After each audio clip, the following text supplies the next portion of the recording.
Hello' দোস্ত, welcome to my YouTube channel insider Assam. মই আজি আপোনালোকক যিটো দৃশ্য দেখুৱাইছোঁ এইটো দৃশ্য হ'ল ডবকা চহৰৰ এখন মষ্ট ফেমাছ শ্বপিং মল কে আৰ চি মল।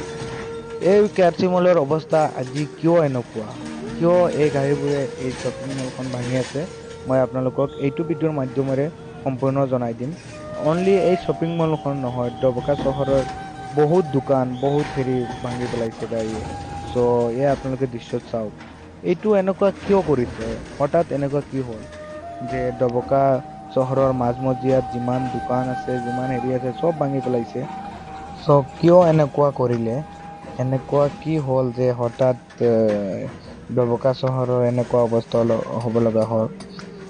ইয়াৰ বিষয়ত মই গম পোৱা মতে, মই শুনা মতে যে আজিৰ পৰা প্ৰায় দিন আগত আমাৰ হোজাই ডিষ্ট্ৰিক্ট DC অফিচৰ পৰা এটা ৱাৰ্ণিং দিছে, মানে এটা ৱাৰ্ণিং নটিচ দিছে প্ৰায় টাউনত যিমান মানুহ আছে যে আপোনালোকৰ যদি কিবা হেৰিত ৰাস্তাৰ পৰা কিমান মিটাৰ, সিহঁতৰ মানে গম পায় অফিচিয়েলি ৰাস্তাৰ কাষত মানে যিমান হেৰি আছে আপোনাৰ দোকান বা ঘৰ বা যি আছে এইখিনি এইটো টাইমৰ ভিতৰত আঁতৰাই দিব লাগে। চ' এই তাৰিখ মৰ্মে চৰকাৰে ৱাৰ্ণিং দিছে মানুহক, যিমান মানুহে পাৰিছে বস্তু বাহিনী বা দোকান যি আছে চব আঁতৰাই দিছে, কিন্তু কিছুমান মানুহে আঁতৰোৱা নাই। চ' এইটো কাৰণে আজি এইটো দিন দেখিব লগা হ'ল। চ' এইটো কৰাৰ মেইন কাৰণ হ'ল ৰাস্তাটো ডাঙৰ কৰিব। মে বি এনেকুৱাও হ'ব পাৰে, মোৰ হিচাপত লাগি আছে ৰাস্তাটো ডবকা টাউনটো একেবাৰে 2 লাইন হ'ব। চ' মোৰ হিচাপত এইটোৱেই হ'ব। আৰু কিন্তু এটা কথা যে এইটো কৰিছে দোকান বা ঘৰ যাৰ মানে যোনবিলাক মানুহৰ আছে সিহঁতৰ কাৰণেতো বেয়া কথা, কিন্তু আমাৰ পাব্লিক বা মানুহৰ কাৰণে বহুত এটা ভাল কথা। কাৰণ আমাৰ ডবকা চহৰত মাজমজিয়াত গ'লে গাড়ী এখন পাৰ্কিং কৰিব নোৱাৰো ভালকে, বা বহুত মানে ট্ৰাফিকো লাগে, বহুত বেছি কষ্ট হৈ যায় মানুহৰ।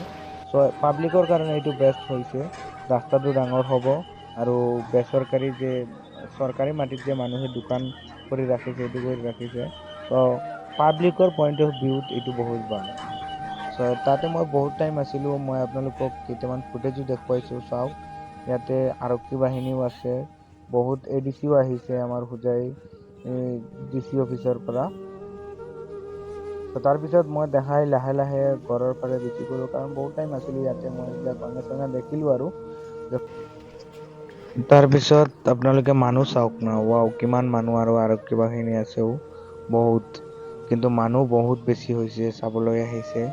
কিন্তু আৰু কি কৰিব দোকানী সকলে বা যিসকল মানুহৰ ঘৰ আছে, এইটো চৰকাৰৰ অৰ্ডাৰ মানিবই লাগিব।